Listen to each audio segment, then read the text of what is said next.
I am very much against government restricting internet access indiscriminately for any reason.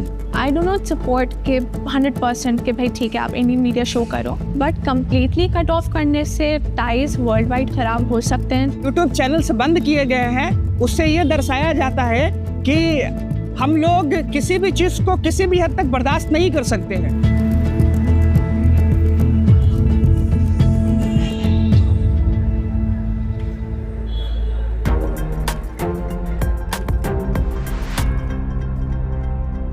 पूरी दुनिया में भारत और पाकिस्तान एक चीज पर तो टॉप पर आते हैं, वो है इंटरनेट शटडाउन।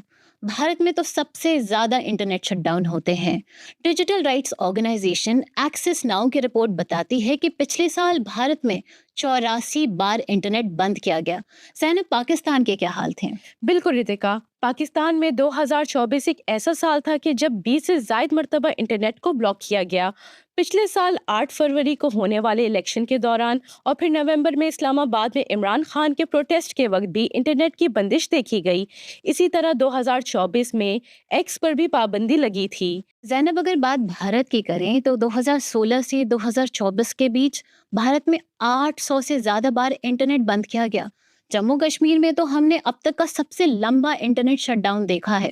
हमारे पास मणिपुर हिंसा का उदाहरण है, किसान आंदोलन और अभी हाल ही में हुए भारत पाकिस्तान एस्केलेशन के दौरान भी भारत में 8000 से ज्यादा एक्स अकाउंट बंद किए गए। पाकिस्तानी सेलिब्रिटी इन्फ्लुएंसर्स के सोशल मीडिया और इंस्टाग्राम हैंडल्स को बैन कर दिया गया। फिल्मों की रिलीज और कई सीरीज भी बैन हुई। पाकिस्तान में भी कुछ ऐसा ही हुआ। तो क्या ये शहरियों के राइट टू इंफॉर्मेशन और फ्रीडम ऑफ स्पीच की खिलाफ वर्जी नहीं है? इस बारे में हमने भारत और पाकिस्तान में कुछ लोगों से बात की। इंटरनेट बंद होने में मुझे फ़ायदे के बजाय नुकसान ही नुकसान नज़र आता है। चाहे आपने ट्रांजैक्शंस करनी है, चाहे लोकेशन देखनी है, चाहे कोई पब्लिक सर्विस एप्लीकेशन यूज़ करनी है, इवन कि अगर आपने एक टैक्सी को भी बुलाना है तो इंटरनेट की ज़रूरत होती है। आई डो नॉट सपोर्ट कि 100% कि भाई ठीक है आप इंडियन मीडिया शो करो। ठीक है, कुछ चीज़ें जो आपको प्रोफैनिटी नज़र आती है आप उन चीज़ों को एक्सक्लूड आउट कर दो, बट कम्प्लीटली कट ऑफ करने से टाइज वर्ल्ड वाइड ख़राब हो सकते हैं, जो काफ़ी हद तक हो रहे हैं। युद्ध तो एक वैश्विक मुद्दा है, लेकिन अगर कोई यूट्यूब चैनल्स बंद किए गए हैं, उससे ये दर्शाया जाता है कि हम लोग किसी भी चीज़ को किसी भी हद तक बर्दाश्त नहीं कर सकते हैं। We should work on our own country's security measures, that we don't need to shut it down to secure people and to make so many other people suffer. Government internet बंद करके हमें मिस इन्फॉर्मेशन से चलो protect करना चाह रही है। Government should have a counter campaign instead of restricting everything. When you can not have any conversation, you can never change your mind. इस पर चर्चा करने के लिए हमारे साथ मौजूद हैं फरीहा अजीज। आप पॉडकास्टर हैं, डिजिटल राइट एक्टिविस्ट हैं, बोलो भी नाम की ऑर्गेनाइजेशन की को फाउंडर हैं। हमारे साथ हैं वकाशा सचदेव, आप पॉलिसी रेगुलेटरी एक्सपर्ट हैं। कई मीडिया ऑर्गेनाइजेशंस के साथ भारत में आपने मिस इन्फॉर्मेशन, डिसइन्फॉर्मेशन और एआई के मुद्दे पर काम किया है। आप दोनों का स्वागत है। वकाशा, हम आपसे जानना चाहेंगे इंटरनेट शटडाउन करने का सिलसिला कब और कैसे शुरू हुआ? तो अगर हम इंडिया को देख ले तो यहाँ पे कानून के तौर से इट स्टार्ट्स 2009 में। अगर आप आज इंटरनेट शटडाउन की जो ट्रैकर देखोगे, वो हर महीने आप एक शटडाउन देखोगे। उस टाइम पे ऐसे तो नहीं था, क्योंकि वो रूल भी उसके लिए थोड़ा डिफिकल्ट होता था, उनको दिखाना पड़ता था। अगर आपको याद है, सीआरपीसी में सेक्शन 144 जो है कि पब्लिक ऑर्डर डिस्टर्बेंसेस को ठीक करने के लिए रूल है, उसके बेसिस पे वो शटडाउन करते थे। फिर उसको थोड़ा इवॉल्व करने के लिए उन्होंने लिखा कि अच्छा टेलीग्राफ एक्ट को लाओ, क्योंकि उसमें इंटरसेप्शन कम्युनिकेशंस के ये सब चीज है। तो उस टाइम से फिर टेलीग्राफ एक्ट, और जो आपको याद होगा 1889 से टेलीग्राफ एक्ट चल रहा है इंडिया में, उसको उठा के उसके बेसिस पे फिर 2009 में ये रूल्स बनाए गए थे, ब्लॉकिंग और सस्पेंशन रूल्स। अब ये 2017 में ये चेंज आया था, क्योंकि उस टाइम फिर गवर्नमेंट ने बोला कि इसके लिए कुछ क्लियर रूल्स होने चाहिए। और अगर हम इसको ऑब्जेक्टिवली देखें, दैट वाज करेक्ट, क्योंकि आपका कोई सिस्टम नहीं था, कोई प्रोसेस नहीं था। जिस तरीके से शटडाउन होते थे वो इतना आर्बिट्ररी था कि आप बिल्कुल उसको चैलेंज भी नहीं कर सकते थे, क्योंकि रूल्स ही नहीं थे। फिर उन्होंने बोला कि ठीक है, कभी कभी इमरजेंसी भी शटडाउन करना पड़ेगा, क्योंकि you can't take a hold several days process के हाँ देख लेंगे अभी शटडाउन करेंगे, अगर इमरजेंसी है, राइट। तो उन्होंने बोला इसके लिए एक इमरजेंसी प्रोविजन डालेंगे कि कोई भी जो एक डेजिग्नेटेड ऑफिसर हो वो कर सकता है, पूरा शटडाउन ऑर्डर कर सकते हैं, बाद में उसका रिव्यू होगा देखने के लिए कि ये ठीक है या नहीं। अगेन पेपर पे ठीक है, बट देन फिर आप देखते हो अनुराधा भसीन केस जो सुप्रीम कोर्ट में हुआ था जम्मू एंड कश्मीर शटडाउन के बारे में, इसमें ये फिर एक पूरा बड़ा मुद्दा है क्योंकि वहां पे it was the longest internet shutdown, 18 month से ज्यादा चल रहा था उधर, in the middle of a pandemic, इतने सारे चीजें हो रहे थे, फिर भी government was not taking down the shutdown order. इसके बाद फिर सुप्रीम कोर्ट के जो चर्चा हुआ था उसमें उन्होंने ये पॉइंट आउट किया था यहाँ पे बहुत सारे फ्लॉज है आपके प्रोसेस में, क्योंकि पूरा जो रिव्यू का सिस्टम है वो भी है कि अच्छा ठीक है, गवर्नमेंट का एक एग्जीक्यूटिव का जो एक ऑफिसर है वो बोलेगा कि यहाँ पे मुझे लग रहा है लॉ एंड ऑर्डर का सिचुएशन होने वाला है, प्रॉब्लम हो जाएगा, इमरजेंसी है, तो हमें इंटरनेट शटडाउन करना चाहिए, इमरजेंसी ऑर्डर कर रहा हूँ अभी, बाद में फिर जाके इसको रिव्यू करेंगे।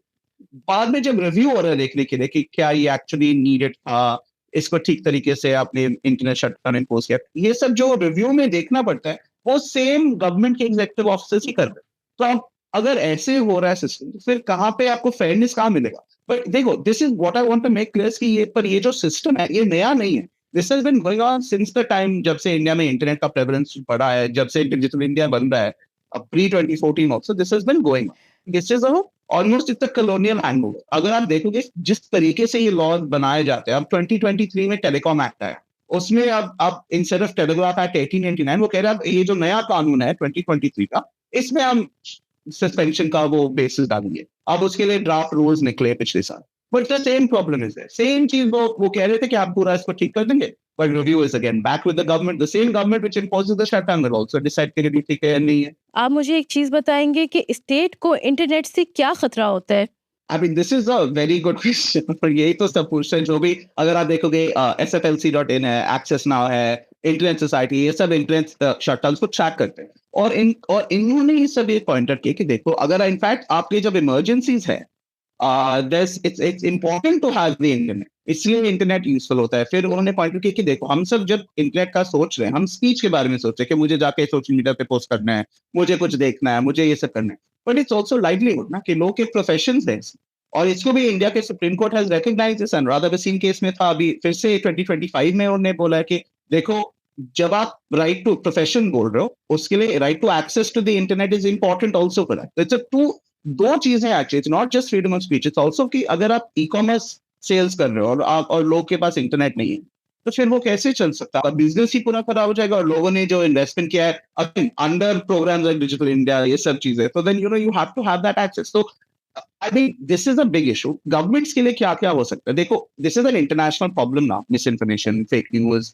इंटरनेट को बिना ठीक तरीके से जब सोशल मीडिया पे जब इंफॉर्मेशन चल रहा है, it can lead to more damage. तो लेजिटिमेट रीजन एक तो है कि हाँ यहाँ पे करना चाहिए, पर क्या शटडाउन या take down is this the way to deal with the problem? मुझे नहीं लगता। जी, जितना कम इम्पैक्ट हो सकता है लोगों के राइट्स पे, जी, वो उस मेथड को यूज करना चाहिए। जी, एंड इंडिया में, म्यांमार में, पाकिस्तान में, जो साउथ एशिया में इतना इंटरनेट शटडाउन कैपिटल बन गया है साउथ एशिया, हमेशा ये एटीट्यूड आता है। Interesting, these are post colonial countries all with this attitude कि ठीक है, कानून has to put a foot down and stop these annoying बच्चों from causing trouble. That's a problem. और इसको जो रिफ्लेक्शन आप देख रहे हो हर बार, फिर कानून में ये होता है कि वो ठीक से सेफगार्ड्स नहीं बनाते, क्योंकि आप उनको सिटीजन्स की तरह, like you know, intelligent people की तरह नहीं ट्रीट कर रहे हो, you are treating it as people who have to be kept quiet. तो इस तरीके से फिर दैट्स व्हाई आपके रूल्स में you don't have opportunities to defend yourself. You don't get an opportunity to take it to an independent authority. वही same government जिसने shut down किया वो करे। That's a reflection of the way we are approaching this problem and why that needs to change. शुक्रिया वकाश आपके जवाब के लिए। जी फरीहा, इस पे अगर आप हमें ये बता सके, जैसा कि वकाशा हमें बता रहे थे कि कैसे भारत में जो 1800s का टेलीग्राफ एक्ट था, अब वो इंफॉर्मेशन टेक्नोलॉजी एक्ट बन चुका है, और एक्ट बदलते रहे हैं, लेकिन उसका मकसद एक ही है कि लोगों के विचार, उनकी सोच को काबू करना। क्या पाकिस्तान में भी ऐसा हुआ है?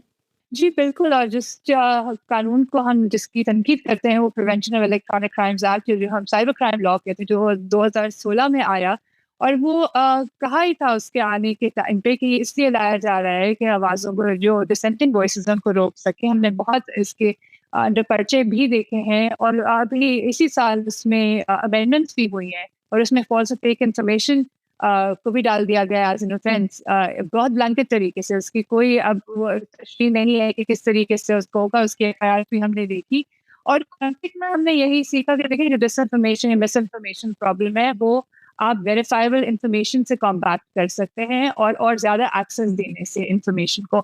आप कानून के ज़रिए नहीं, कानून सिर्फ निशाना बनाता है लोगों को जो आप शायद अगर हुकूमत के बारे में या रियासत के बारे में बोलें या किसी काबुलदारों के या फिर कॉर्पोरेट्स के बारे में। तो होता यहाँ पे ये है कि पहले वो एक काम कर रहे होते हैं, इंटरनेट भी बंद हो रहा होता है, वेबसाइट ब्लॉकिंग भी हो रही होती है, लिटिगेट किया, पता चला इनके पास इख्तियार नहीं था, तो फिर वो कानून भी आ जाता है, वो रूल्स भी आ जाते हैं, वो नोटिफिकेशंस भी आ जाते हैं। तो बेसिकली वो प्रैक्टिस जो कॉलोनियल हैंगओवर की बात कर रहे हैं, वो एक मास्टर सब्जेक्ट रिलेशन जो है आपके, आज भी सब्जेक्ट्स ही आप सिटीजन्स को मानते हैं, वो आप पूरी तरीके से जो उनके कॉन्स्टिट्यूशनल राइट्स हैं, चाहे वो कंडीशनल हो, लेकिन वो हम रीजनिंग नहीं देखते, हम बिल्कुल ब्लैंकेट किस्म के नोटिफिकेशंस देखते हैं। कभी क्वालिफाई नहीं किया जाता कि नेशनल सिक्योरिटी क्या है, नेशनल इंटरेस्ट क्या है, पब्लिक इंटरेस्ट क्या है, क्यों कोई कदम लिया जा रहा है, वो हम कभी नहीं देखते किसी भी कॉन्टेक्स्ट में। बस ब्लैंकेट ऑर्डर्स होते हैं कि नहीं ये कर सकते हैं क्योंकि कानून इनको इख्तियार देता है, लेकिन क्या कानून इनको इख्तियार देता है और क्या आइन में उसकी गुंजाइश है? बहुत शुक्रिया फरिया, आपने इतनी अच्छी तरह हमें बताया। वकाशा, आप हमें बताएं कि एक तरफ भारत डिजिटल इंडिया प्रमोट करता है, लेकिन सबसे ज़्यादा इंटरनेट शटडाउन भी भारत में ही होते हैं। तो क्या आप हमें समझा सकते हैं कि ये दोनों चीज़ें एक साथ कैसे मुमकिन है? अगर आप एक तरीके से देख सकते हो तो आप ये बोल सकते हो कि डिजिटल इंडिया का जो सक्सेस है वो इतने सारे इंटरनेट शटडाउन जो है वो प्रूफ है कि डिजिटल इंडिया का इतना सक्सेस है कि हमें इतने सारे लोगों को शटडाउन करना पड़ता है। और अगर आप जब इंटरनेट शटडाउन को देखोगे वो एक्चुअली लैंडलाइन ब्रॉडबैंड इंटरनेट के लिए नहीं होता, it's actually about mobile internet access. और इससे इनफैक्ट आप देख सकते हो कि it is tied to India, जिस तरीके से इंडिया में डिजिटल डेवलपमेंट हुआ है, इंटरनेट एक्सेस इंक्रीज हुआ है, वो मोबाइल से ही हुआ। ये अब एक ग्लोबल प्रॉब्लम हुआ है जिसके लोग ठीक से सोल्यूशन नहीं ढूंढ। अगर आप देखोगे चाहे वो शटडाउन हो, चाहे वो टेक डाउन हो, जैसे इस तरह बात कही थी ना कि you have the content being taken down, India में भी also we have a lot of issues with content being taken down. जब ये इशू हो रहा था, when you had the conflict अभी राइट नाउ विद पाकिस्तान, उसके टाइम में रॉयटर्स का भी हैंडल को ब्लॉक किया गया था। You know, it's not even just कि ठीक है, okay, they looked at wire, other sort of independent critical media, they looked at even something as neutral as Reuters was looked at as बोला इसको block करना चाहिए। This is a bigger problem, जैसे कहना कि पैनिक बहुत ज्यादा बढ़ा है गवर्नमेंट्स ने कि उनको ऐसी चीजें को रोकना है। But again there are better ways. अगर हम टेक डाउन सभी देख लें, there is a very interesting concept called counter speech. तो काउंटर स्पीच का ये फंडा होगा कि आपके सोशल मीडिया फीड में किसी ने पोस्ट डाला है, जो सोशल मीडिया के एल्गोरिथम है वो ही उसके नीचे नोट डालेगा। ये नहीं होगा कि ये कंटेंट टेक डाउन जाएगा क्योंकि ये वायलेट है, बट वो उसमें कॉन्टेक्स्ट देगा कि this is a complex issue, यहाँ पे ये दोनों साइड्स के इश्यूज है, सोशली, हिस्टोरिकली, पॉलिटिकली, ये सब वो है। तो अगर आप ऐसे इशू को देख रहे हैं, ये सब कॉन्टेक्स्ट इंपॉर्टेंट है। तो अगर आप ऐसे टाइप के सोल्यूशन देखोगे, ये अब पॉसिबल है क्योंकि अब हमारे पास एआई टूल्स भी हैं, हमारे पास और भी ये मॉडल्स आए हैं जो ये कंटेंट जल्दी से क्रिएट कर सकते हैं। कुछ जो सीरियस इश्यूज है उसके लिए इंपॉर्टेंट इमीडिएट मॉडरेशन हुआ, जो नॉट सो सीरियस इश्यूज है टेक बेस्ड चीज से नहीं।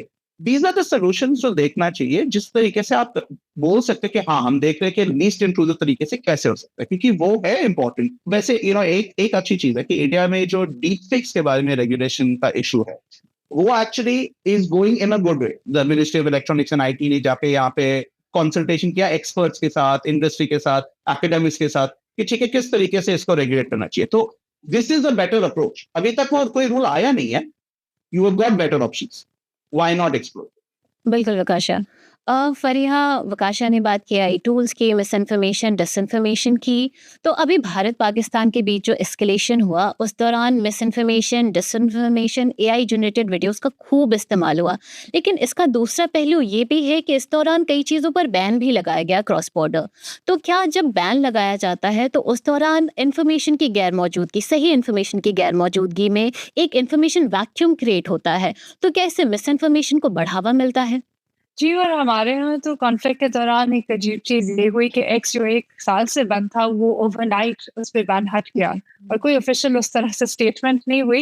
लेकिन इसको भी एक इन्फॉर्मेशन वॉरफेयर का ज़रिया देखना चाहिए कि आप, ज़ाहिर है कि अगर आप, जो हमने देखा कि वो मीम गेम की बात की जा रही थी, तो एक नैरेटिव डेवलप हो रहा था, और जब वो देखा कि नैरेटिव बेनिफिट कर रहा है, मेरी नज़र में हुकूमत को लगा कि बेनिफिट कर रहा है, तो तब क्योंकि सिटीजन्स रिस्पॉन्ड कर रहे थे, तो जब ये और जाहिर है कि एक्स एक ऐसा प्लेटफॉर्म है जो एक ग्लोबल रेलेवेंस है उधर, तो वहाँ पे जब जाहिर है वहाँ भी बात किया जा रहा था, तो एक तो यही टेस्टमेंट है टू द फैक्ट कि आप जब इंफॉर्मेशन के एवेन्यूज बढ़ाते हैं तो वहाँ फिर एक तस्दीक का मौका है, किस तरीके से वेरीफाई करें, बात करें। मिसाल के तौर पे ये कहा जा रहा था, एक क्लेम था कि कराची कोर्ट्स तबाह कर दिया गया, कराची के जो रहने वाले हैं वो जाके वहाँ सेल्फीज ले रहे थे, तो एक रियल टाइम करॉबोरेशन हो रही थी। एआई का एक इशू ये भी आया कि रावलपिंडी स्टेडियम की रेज हो गया है।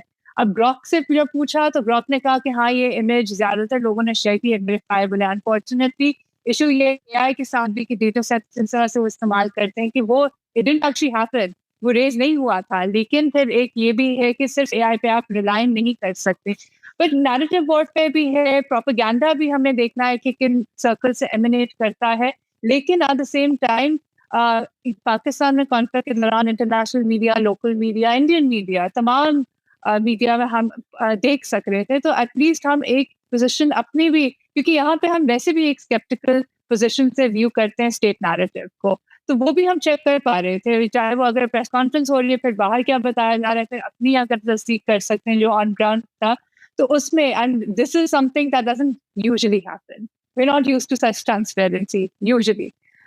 लेकिन यही है कि ये कॉन्फ्लिक्ट्स में भी, लेकिन हमारे साथ साथ फिर हमने देखा कि जैसे ही वो ख़त्म हुआ तो वही कानून, वही पर्चे 26A के जो फॉल्स एंड फेक इन्फॉर्मेशन के हैं, जो पॉलिटिकली इस्तेमाल किए गए, वो भी हुए। फरिया, एक शब्द है नैरेटिव जो आजकल हमारी ज़ुबान पे बहुत चढ़ गया और आपने कहा स्टेट नैरेटिव। तो इंटरनेट शटडाउन या सोशल मीडिया बैन का इस्तेमाल स्टेट अपने नैरेटिव के लिए कैसे करता है?